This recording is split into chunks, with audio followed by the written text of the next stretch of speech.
2024년 새해 한 8주간 시리즈로 교회에 대한 말씀을 전하려고 합니다. 좀 반복되는 말씀이지만 교회론이 시대를 아우르는 중요한 메시지고, 교회론에는 예수님도 계시고 성령님도 계시고 하나님도 계시고 또 삼위일체도 계시고 성령님도 계시고 구원도 있어요. 그리고 이 교회론에 모든 조직 신학들이 다 포함되어 있습니다. 그래서 교회론을 8주간 또 하고요, 또 사도행전 강해를 들어가려고 합니다. 오늘 본문에 보니까 솔로몬이 최초의 성전을 건축하는 장면이 나옵니다. 그 전까지는 성전의 개념이 천막, 성막으로 그냥 광야를 돌아다니면서, 그리고 아브라함이 원하는 곳에 제단을 쌓으면 거기가 그런 역할을 감당했습니다. 근데 이제 하나님께서 다윗의 마음에 또 솔로몬의 마음에 성전을 지을 마음을 주시고, 이제 성전, 최초의 움직이지 않는, 방황하지 않는 성전을 건축하는 장면인데, 그 장소에서 주는 의미가 있습니다. 바로 그 의미를 찾아보면서 교회를 최초에 지었던 의미, 교회 존재의 목적, 이 부분을 한번 살펴보려고 합니다. 시대가 변했지만 여전히 예루살렘 성전에 이어 수많은 교회가 이 땅에 세워졌습니다. 마찬가지로 성전이 세워졌던 목적처럼 오늘날 우리 교회가 세워진 존재의 목적, 그 중에도 첫 번째 되는 목적이 무엇인지를 오늘 말씀을 통해서 찾아보려고 합니다. 교회에는 여러 가지 목적이 있습니다. 교육이 중요합니다. 우리 안수 집사님 기도해 주셨던데, 교육이 참 중요해요. 한 나라의 흥망성쇠도 교육에 달려 있어요. 다음 세대를 끊임없이 교육하지 않으면 이 믿음의 신앙이 대를 이어 넘어갈 수 없습니다. 그래서 다음 세대를 가르쳐야 되는 거예요. 중국 축구가 수많은 인재들을 영입해가지고 슈퍼리그를 하는데, 여기만 오면 선수들이 힘을 못 내요. 그리고 그렇게 열심히 해도 아시아에서 일본이나 한국에 항상 뒤처져요. 원인이 뭐냐? 어려서부터 가르치지 않는 거예요. 어려서부터 조기교육 축구를 시켜야 되는데 그 부분이 너무 부족한 겁니다. 그런데 머지않아 이 중국도 지금 축구의 교육이 점점 확대되고 있어서 머지않아 중국이 아시아를 넘어 세계를 넘어갈 날이 올 것 같아. 좀 배가 아픈데, 그래도 우리나라의 손흥민과 같이 이강인처럼 또 훌륭한 선수들도 많고. 여러분, 중요한 건 뭐냐? 다음 세대를 교육하는 것. 세상도 마찬가지고 교회도 마찬가지예요. 다음 세대에게 부지런히 교육이 살아나야 합니다. 이 교육은 교회의 존재 목적 중에 아주 중요한 한 부분입니다. 그래서 우리 교회도 다음 세대들, 특별히 영적인 다음 세대, 나이가 많다고 영적으로 성숙한 사람이 아니잖아요. 영적으로 연약한 다음 세대, 또 육신적으로 자라나는 육신의 다음 세대, 이 다음 세대를 부지런히 하나님의 말씀으로 교육할 당위성이 있는 겁니다. 그래서 이 교육을 포기하지 말고, 인구가 절벽으로 가고 이제 점차 주일학교 학생들이 줄어가고 바로 있는 초등학교 인원들도 점점 줄고 있고, 그렇지만 그럼에도 불구하고 한 사람 한 영혼, 생명이 있는 한 사람 한 영혼이 우리 교회를 통해서 배출되고 일어나면 됩니다. 그러므로 교회가 이 다음 세대를 중점적으로 교육하고 양육하는데, 특별히 앞장선 목사님과 우리 선생님들이 이거 그냥 세상에서 전문성 있는 선생님보다도 그들의 영혼을 케어하는 교사로서, 그냥 지식을 전달해주는 스승님들보다 그들의 영혼을 사랑하는 영적 아비가 되어서 저들을 돌아보고 케어해야 될 줄로 믿습니다. 교회가 이 일에 하나가 되어서 특별히 교육하는 목사님, 또 우리 선생님들의 어떤 하는 일들에 힘을 실어주고 열심히 기도해 주시기 바랍니다. 그래서 우리 교회도 교육이 참 중요하다는 사실, 우리 청년들이나 또 다음 세대들이 하나님의 말씀으로 개인적으로 인격적으로 예수님을 만나고 말씀을 통해서 꿈과 비전을 찾는 이런 교육도 교회의 중요한 존재 목적이에요. 또 교회가 존재하는 또 다른 목적이 있다면 전도와 선교지요. 전도와 선교를 통해서 생명이 살려주고 세워지니까 전도하는 일에, 선교하는 일에 교회가 힘써야 됩니다. 전도와 선교는 맥락이 똑같아요. 그리스도의 복음을 전하는 맥락은 전도나 선교나 똑같습니다. 전도는 우리 지역사회에서 내가 사는 그 지역에서 하는 거고, 선교는 이곳을 조금 벗어나서 해외나 다른 곳에 가서 복음을 전하는 것, 이게 선교죠. 그래서 전도와 선교, 교회에 있어서 마땅히 존재의 목적 중에 한 가지입니다. 또 하나 친교, 그냥 예배만 드리고 그냥 교육만 받고 끝나는 곳이 아니라 교회는 친교와 교제가 있는 곳입니다. 그래서 서로를 돌아보고 서로를 위해서 중보기도 해주라고, 그래서 교회가 있는 거예요. 말씀드렸지만 사람은 이렇게 리모컨과 같아요. 이거 가만히 두면 착할 중심을 잡아야 서 있지, 그렇지 않으면 가만 놔둬도 이렇게 넘어지고 쓰러져요. 그런데 주님이 이 사람을 꽉 붙잡아 주시면 서 있을 수 있어요. 그리고 그와 함께 성도들이 연합해서 서로 붙잡아주고 서로 다독여주고 용기를 줄 때 교회는 건강하게 서갈 수 있습니다.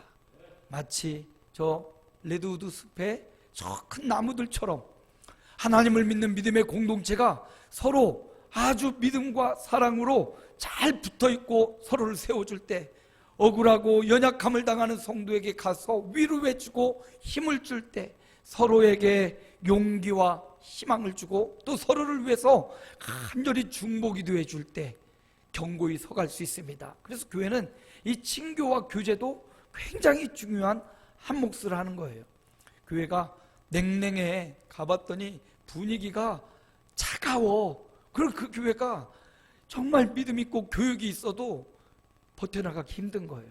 우리 한 사람 한 사람이 따스한 역할을 감당하시기 바랍니다. 교회를 세우고 성도들을 세워주는 칭찬과 덕 있는 말들이 많이 오가길 바랍니다. 그게 교회의 목적 중에 하나예요. 만약에 친교와 교제가 필요 없으면 하나님이 너 혼자 산으로 가서 신앙생활해라, 너 혼자 믿음 생활해라, 아마 그랬을 겁니다. 그런데 하나님이 그렇지 않고 각양각색의 사람들이 모여서 교회를 이루고 그 안에서 교제하고 친교하도록 세상적 교제와 다른 하나님의 말씀의 교제, 성령의 교제가 있도록 공동체로 하나님이 우리를 부르신 겁니다. 그러므로 친교와 교제 또한 교회의 존재의 목적 중에 중요한 한 가지를 차지하고 있습니다. 제가 말씀드린 교육, 전도와 선교, 친교와 교제, 이게 교회를 세우신 하나님의 명확한 목적입니다. 그런데 그것보다도 가장 첫째 되는 목적이 있어요. 오늘 본문에 보니까 솔로몬이 성전을 건축할 때 어디에 건축했나 봤더니 모리아 산에 건축했더라.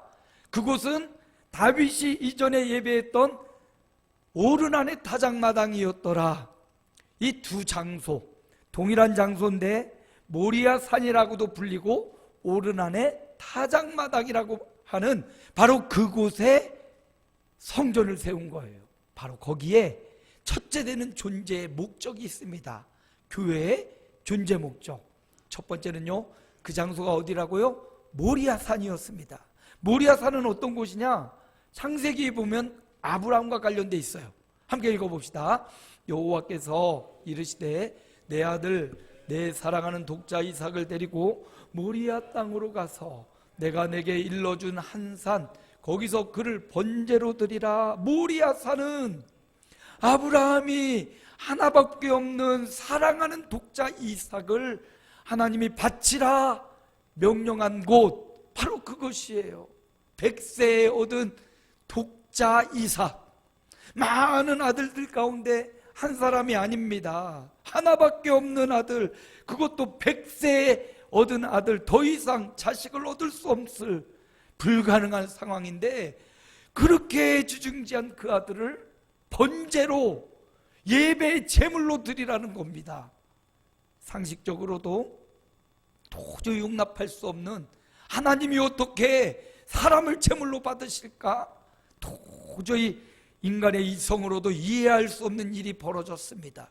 그런데 아브라함이 거기에서 전혀 주저하지 않고 그 다음날 이른 아침 이삭을 데리고 종들을 데리고 모리아 땅으로 3일 길을 가요.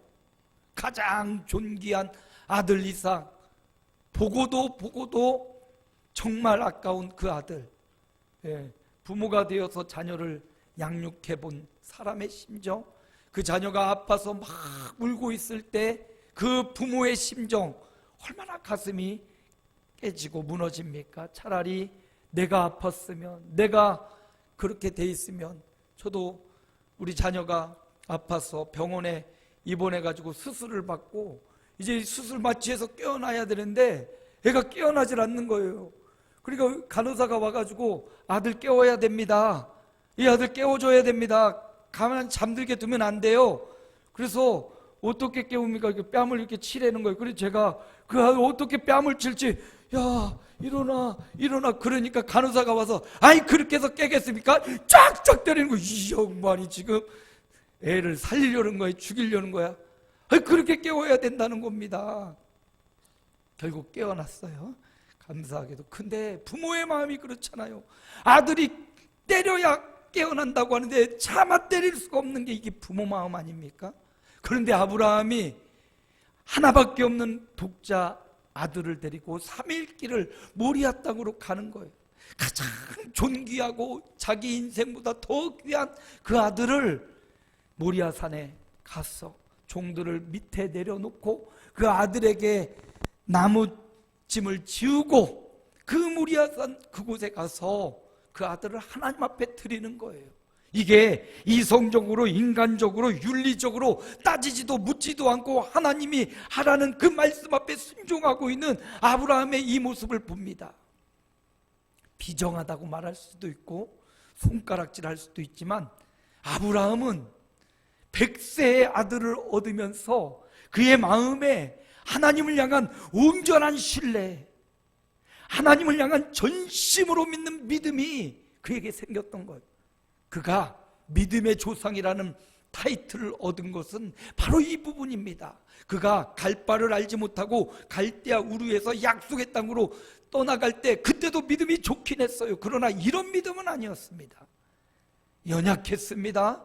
부족했어요. 갈대아 우르에서 약속의 땅 가나안으로 왔지만 거기에서도 믿음이 연약해져서 기웃기웃 가나안 땅에 흉년이 오니까 애굽으로 내려가고, 애굽에 내려가서 아내를 취하려고 하는 이방 사람들 두려워서 누나라고 막 거짓말하기도 하고 여러 가지 불신앙의 모습이 보여집니다. 믿음의 약속의 자녀를 기다리지 못하고 하갈을 통해서 이스마엘을 얻기도 하고요. 아브라함이 믿음의 조상이란 단어를 언제 봤냐? 저는 오늘 모리아 산에서 하나님 앞에 그의 가장 귀한 것을 드림으로써 그곳에서 그의 신앙이 믿음의 조상이 되었던 겁니다. 하나님이 아브라함에게 멈춰라, 아들을 잡지 않도록 하셔요. 바로 그 모리아산, 그곳이 바로 아들을 인생을 위하여 내어주신 예수님의 십자가의 현장. 아브라함아, 너는 아들을 내놓지 않아도 돼. 내가 내 아들을 너희를 위해서 내어놓으마. 바로 그 장소 모리아산. 아브라함은 아들을 드리지 않았어요. 그러나 그는 이미 그의 가장 귀한 것을 하나님 앞에 드린 거예요. 헌신과 희생, 전심을 하나님 앞에 이미 드렸어요. 그리고 바로 그 그림을 통해서 하나님이 우리에게 보여주는 것은 너는 아들을 내어주지 않아도 돼. 너는 그 마음, 너의 중심을 드렸으면 돼. 이제 나는 너희들을 위해서 내 하나밖에 없는 독생자 예수님을, 내 아들을 너희를 위해 내어놓을게. 그리고 그 아들 예수님이 이 땅에 오셔서 그분은 십자가의 죽으심으로 온 세상이 어두워지고 암흑이 임하는, 하나님마저도 차마 그 죽음의 모습을 볼 수 없는 그 십자가의 현장, 우리에게 보여주신 겁니다. 그래서 바로 이 모리아산은 이처럼 가장 귀한 것을 하나님 앞에 드린, 아니 가장 귀한 것이 이 땅에 있는 재물이나 자식이나 부모나 형제가 아니라 내 마음이고 내 인생이고 하나님이심을 고백한 바로 그 고백의 현장, 그곳에서 뭐 했어요? 하나님 앞에 예배했다는 겁니다. 그러므로 여러분, 교회에 존재하는 첫 번째 목적은 수많은 중요한 목적들, 교육과 선교와 전도와 친교와 교제가 있지만 그것보다도 우월하게 교회가 존재하는 첫째 목적은 나의 가장 중심으로 전심으로 하나님이 내 인생의 최고로 중요한 분이십니다 하고 그 하나님 앞에 예배하는 거라는 겁니다. 예배가 교회의 최고의 존재 목적이에요. 그렇게 예배한 아브라함에게 하나님이 14절 함께 읽습니다. 아브라함이 그 땅 이름을 여호와 이레라 하였으므로 오늘날까지 사람들이 이르기를 여호와의 산에서 준비되리라 하더라. 하나님이 그 아들을 원한 게 아니에요. 아브라함의 믿음과 중심을 원하셨어요. 그 중심과 전심을 하나님 앞에 드리니까 하나님이 수양을 준비하시고 여호와 이레의 축복이 아브라함과 그의 자손에게 임하셨던 겁니다. 가장 중요한 것, 전심으로 삶을 다하여 하나님께 예비했더니 하나님이 이 땅에서 필요한 것, 내가 살아가면서 필요한 것, 내 자녀들과 우리 부모, 형제들에게 가장 필요한 것, 여호와 이레로 예비해 주셨더라. 그러므로 여러분, 우리의 예배가 전심으로 진심으로 마음을 다하여 하나님 앞에 드려지는 그런 예배자로 세워지시기를 축복합니다. 모리아산, 헌신과 희생의 장소, 전심으로 하나님 앞에 예배하는 장소, 교회가 바로 그 모리아산에 세워졌다는 것, 교회의 존재 목적이 예배에 있다는 사실을 우리에게 보여주고 있습니다. 앰프가 조금 문제가 있어서 소리가 이렇게 나는데 주중에 꼭 바꿔야겠네요. 두 번째로 교회가 존재하는 목적, 그 장소가 어디였냐면 오르난의 타작마당이었더라. 오늘 본문에 나오죠. 다윗이 하나님을 만났던 오르난의 타작마당이었더라. 그 오르난의 타작마당, 역대상 21장 26절입니다. 함께 읽습니다. 다윗이 거기서 여호와를 위하여 제단을 쌓고 번제와 화목제를 드려 여호와께 아뢰었더니 여호와께서 하늘에서부터 번제단 위에 불을 내려 응답하시고, 다윗이 참 잘 나가고 강성할 때입니다. 다윗 통치의 거의 후반쯤이에요. 가는 곳마다 이기고 승리했습니다. 가는 곳마다 전리품을 얻어오고 승리가 그의 것이었습니다. 그때 그 마음이 교만해졌어요. 그리고는 이제 하나님을 의지해서 싸웠던 거룩한 전쟁이었는데 그가 인구를 조사해요. 싸움에 나갈 만한 사람들의 수를 헤아리라. 요압 장군이 안 됩니다. 하나님만 바라봐야 됩니다. 아니다, 수를 헤아려 봐라. 한 1년이 안 되도록 한 9개월 넘게 인구 조사를 했어요. 근데 하나님이 이 모습을 보고 너가 언제 사람의 수를 의지하여 전쟁하였느냐? 전쟁의 승패는 여호와께 달려있는 건데 네가 어찌하여 교만하여 인간을 의지하고 군대를 의지하고 사람을 의지하느냐? 하나님이 이 앞에 다윗에게 갓선지자를 보내서 너의 이 교만함을 인하여 3가지 선택해라. 그 중에 하나를 선택해라. 7년 동안 흉년과 기근에 시달릴 거냐, 3년 동안 네가 쫓겨다니는 삶을 살 거냐, 아니면 3일 동안 전염병으로 3일을 지낼 것이냐. 다윗이 3일을 선택하는데요, 3일 동안 유다와 이스라엘의 7만 명이라는 사람이 3일 동안 죽어가는 거예요. 하루 이틀 3일 동안 이웃 일가 친척 중에 안 죽은 사람이 없을 정도로 수많은 생명이 죽어가는 거예요. 이 생명이 죽어가는 이 현장에 다윗이 회개하고 자복하고 엎드립니다. 그때 선지자 갓을 통하여 하나님이 오르난의 타작마당에 오르라, 거기서 제단을 쌓으라. 그래서 다윗이 속히 오르난의 타작마당에 올라가서요, 그곳에서 갓선자에게 주신 하나님의 말씀대로 그곳에 제단을 쌓고 뭘 드려요? 번제와 화목제를 드리고 예배를 드렸다는 말이지요. 그렇게 예배했더니 하늘에서부터 번제단 위에 뭐를 내려? 불을 내려 뭐 하셨다? 응답하셨다. 바로 그 장소, 응답의 장소. 다윗이 회개하며 자복하며 나의 교만함, 나의 인생을 의지하고 세상을 의지하고 물질을 의지하고 이 땅에 있는 것 의지했던 내 마음을 자복하며 회개하며 엎드렸던 장소, 바로 그곳에 여호와의 불이 임하여 하나님의 응답하셨던 응답이 있는 장소, 그 후로 죽어가는 사람들이 사라졌어요. 바로 회개의 제단, 회개로 하나님 앞에 예배하는 그 예배 위에 하나님이 응답해 주셨습니다. 죽음의 현장이 생명의 현장으로 바뀌고 아픔과 고통의 현장이 치료와 회복의 현장으로 바뀌는 바로 그곳, 예배의 자리, 그곳에 솔로몬 성전이 세워진 겁니다. 교회의 존재 목적, 예배에 있었어요. 다윗이 회개하며 예배했던 그 예배의 장소가 성전이 되었던 겁니다. 그러므로 우리 교회도 교육도 해야 되고 선교와 전도도 해야 되고 친교와 교제도 나눠야 되지만 가장 중요한 교회의 존재 목적은 예배구나. 이삭을 드렸던 아브라함의 예배처럼 회개하며 자복하며 엎드리며 번제와 화목제를 드렸던 다윗의 예배처럼 2024년 저와 여러분의 예배가 회복되기를 주님의 이름으로 축복합니다. 예배에 있어서 최초로 하나님 앞에 제단을 세웠던 아벨이라는 사람이 나와요. 역대상 지나서 히브리서 11장 4절 함께 읽습니다. 믿음으로 아벨은 가인보다 더 나은 제사를 하나님께 드림으로 의로운 자라 하시는 증거를 얻었으니, 아벨이라는 사람이죠. 아담의 두 아들 가인과 아벨입니다.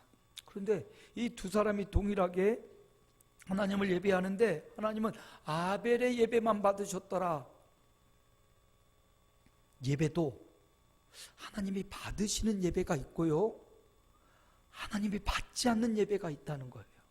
우리가 동일한 시간에 우리가 하나님 앞에 예배하고 있지만 어떤 사람의 예배는 하나님이 받으시고 어떤 사람의 예배는 받지 않으신다는 말이죠. 교회에 나와 있어서 함께 하나님을 예배하고 있는 이 순간에도 하나님이 받으시는 예배가 있고 받지 않는 예배가 있대요. 어느 교회 예배는 하나님이 받으시는 예배가 있고 어느 교회 예배는 하나님이 받지 않으시는 예배가 있다라는 말이기도 해요. 그러니까 우리가 똑같이 예배로 하러 왔지만 우리의 예배의 자세와 태도가 얼마나 중요한지, 아벨은 가인보다 더 나은 제사를 하나님께 드려서 하나님이 받으시는 예배자가 되었다고 합니다. 어떤 예배를 드렸어요? 4절에 첫 구절을 보세요. 뭐로 드렸어요? 믿음으로 드렸구나. 수많은 재화와 수많은 금액의 돈을 드린 게 아니라 믿음으로 드렸다는 거예요. 곡식을 드렸어, 아니면 짐승을 잡았어, 이게 중요한 게 아니에요. 믿음으로 드리는 게 중요해요. 얼마나 많이 드렸어, 적게 드렸어 보다도 더 중요한 것은 내가 믿음으로 드렸느냐가 더 중요합니다. 가인과 그 재물은 받지 않았지만 아벨과 그 재물은 받으셨어요. 믿음으로 드린 아벨과 그의 재물을 받으셨다는 겁니다. 하나님이 연락하시는 예배자가 되려면 창조주 하나님을 믿는 믿음으로, 내 생사화복을 주관하시는 그분이 하나님을 믿는 믿음으로 드려지는 예배, 하나님이 받으실 줄로 믿습니다. 그래서 히브리서 11장 6절은 함께 고백합니다. 믿음이 없이는 하나님을 기쁘시게 하지 못하나니 하나님께 나아가는 자는 반드시 그가 계신 것과 또한 그가 자기를 찾는 자들에게 상 주시는 이심을 믿어야 할지니라.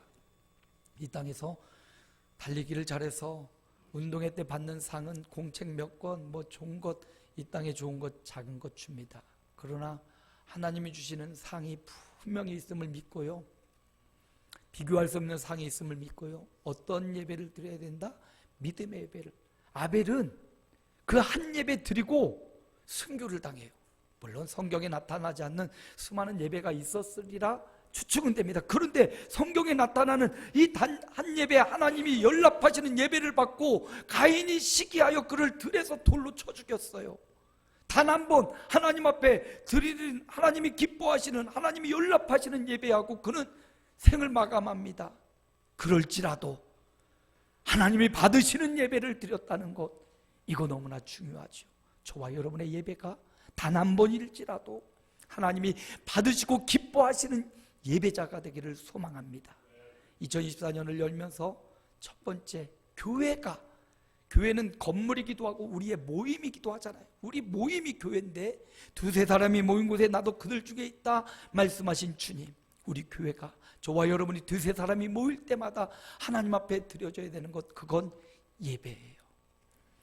교회가 존재하는 첫 번째 이유, 목적, 그것은 하나님을 예배하는 겁니다. 온 마음과 정성으로 이렇게 모여서 목사 혼자 막 연설하고 있네, 그거 아니에요. 우리가 이게 말씀을 전하고 들으며 함께 있게 예배하는 겁니다. 성가대가 찬양을 하며 대표 기도자가 기도를 하는 것, 준비해서 하나님 앞에 나와서 엎드리는 것. 이제 제가 대표 기도석을 딱 마련해 놨어요. 대표 기도자들은 5분 전에 예배당에 오셔서 꼭 그 자리에 앉아서 개인 기도가 아니라 우리 교회를 대표해서 하나님 앞에 드리는 기도이니까 적어와도, 저는 적어오는 걸 더 좋아해요. 미리 한 주간 동안 기도를 준비해서 적어오셔서 보고 읽으시는 기도, 이거 하나님이 기뻐하십니다. 그냥 그 중심에 따라 자신이 있어서 하는 기도도 괜찮지만 준비해서 적어서 하는 기도, 하나님이 기뻐하셔요. 찬양도 준비된 찬양을 기뻐하시고요. 말씀도, 저도 말씀을 전할 때 벌써 8주간의 계획이 다 나와 있어요. 이 미리 8주 앞을 바라보면서, 그리고 그 후에 사도행전을 바라보면서 미리 준비합니다. 준비된 예배, 준비된 찬양, 준비된 말씀, 그 가운데 성령이 역사하셔서 순간순간 또 말씀을 훅훅 하고 찬양을 또 훅훅 하고 기도를 훅훅 변화시켜요. 근데 준비된 곳에 하나님이 역사하신다는 거죠. 그러면 여러분, 미리미리 준비해서 하나님 앞에 드려지는 예배, 2024년 예배가 회복돼야 됩니다.